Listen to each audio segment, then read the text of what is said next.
Free Spirit. Dressons un bref aperçu de la question des traumas. Une petite contribution. Je pense que c'est important quand même. La question des traumas.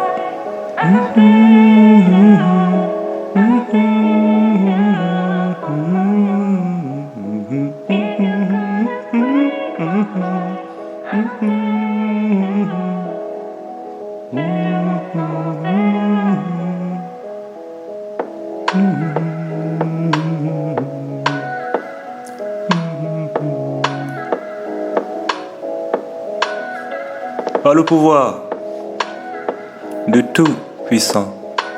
Bien le bonjour mes amis. Un traumatisme peut se définir comme étant un ensemble de troubles provoqués dans l'organisme, par une lésion, une grave blessure ou comme un traumatisme crânien. On parle également dans le langage courant de trauma, renvoyant également à un choc émotionnel très violent. Le terme traumatisme désigne les conséquences émotionnelles pénibles que peut entraîner le fait de vivre un événement éprouvant. Pourtant, il est difficile de dire ce qui constitue un événement éprouvant, car un événement peut être plus traumatisant pour certaines personnes que pour d'autres. Quand ta vie est menacée ou que tu fasses face à une situation où elle est, l'image de la mort s'installe dans ta psyché, dans ta tête. Le traumatisme, ou ce que l'on désigne par syndrome post-traumatique, sera l'état de peur où tu te trouveras ou que te renverra l'observation d'une situation qui te ramène à ce douloureux souvenir. Pour décrire l'état dans lequel se trouve la personne confrontée à ce type d'événement, Wilfried Bion a utilisé le terme de terreur sans nom en 1962. Il y a, selon lui, une perte de repère, un sentiment d'étrangeté, une sidération de pensée et une désorganisation psychique plus ou moins intense, plus ou moins durable pour décrire le traumatisme. Notre propos est articulé autour des traumatismes psychologiques. Comme conséquence, les traumatismes peuvent affecter les émotions, la mémoire, la pensée, la perception de soi et les relations. Par exemple, certaines femmes subissent les effets des traumatismes si, enfant, elles se sentaient impuissantes et incapables d'échapper à un certain type de violence. Si aucun travail, entre guillemets, a été fait pour leur permettre de relativiser, entre guillemets aussi, il va s'installer en elles des attitudes, certains comportements, une sorte de mécanisme inconscient de défense, injustifié de fait, car toute situation n'est pas obligatoirement relative directement à la cause initiale du trauma. Donc ce n'est pas nécessaire de toujours être sur la défensive ou d'hyper-réagir. D'où certaines postures donc hyper-défensives, les carapaces que certaines personnes revêtent pour éviter certaines situations. Ok?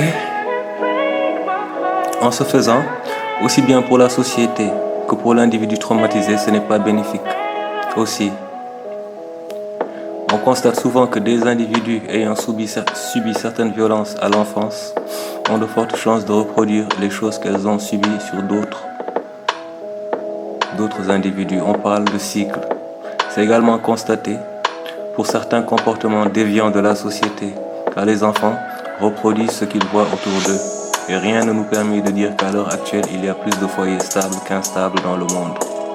Ceci donc entraînant cela pour aller vite et sans entrer dans les détails, ces instabilités comportementales modifient l'évolution d'une société. Et au finish, beaucoup de faits divers dans les journaux, les médias, une réelle incapacité à comprendre certains actes, certains phénomènes choquants pour les gens et la vie en société. Étant donc pour interpeller l'héritage émotionnel ou psychique des peuples dominés historiquement, où les traumas sont enfouis sur des centaines d'années. Tout cela allant avec la modernité, on va dire subite, constituer un frein réel,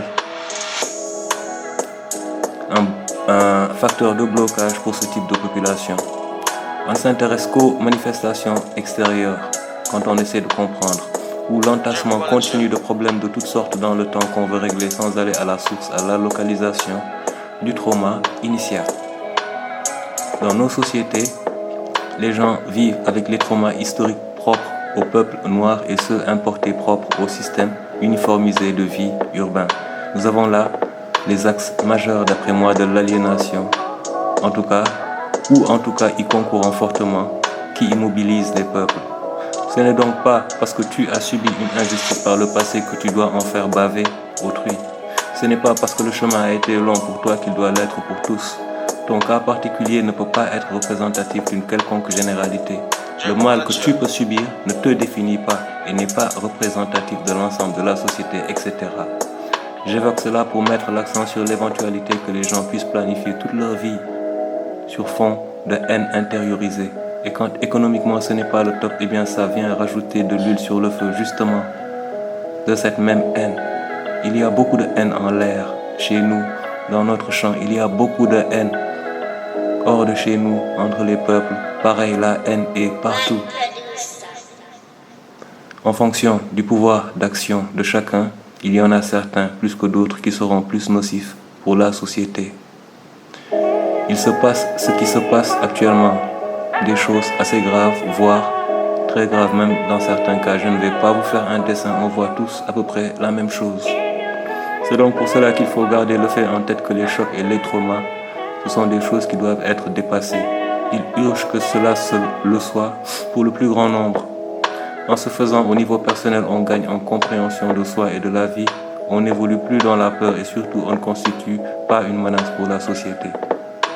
La société, mes amis, est pleine d'individus, pardonnez-moi, complètement fous, mais non diagnostiqués. Ce qui contribue à ce qu'il y ait plus d'injustice sur terre, plus de mal. L'esprit donc, mes amis, nous terminerons par là. L'esprit qui anime les gens, dont la connaissance échappe tant à nos nombreux spécialistes, psychologues. Cela ne doit pas vous échapper. Esprit malade égale société malade. Idem pour le contraire. Tout doit concourir à apaiser et calmer les esprits, puis les nourrir convenablement avec du bon contenu. Une contribution donc ou invitation à ne pas chercher trop loin la bête. Quand on veut comprendre certaines choses, on interroge l'esprit, mes amis, l'état d'esprit. Quel est votre état d'esprit? Quel est l'état d'esprit du peuple? Nous refermons la question par cette question ouverte, mes amis, la question du jour. Et vous disons à bientôt. Hi, your man bro, free, super bit.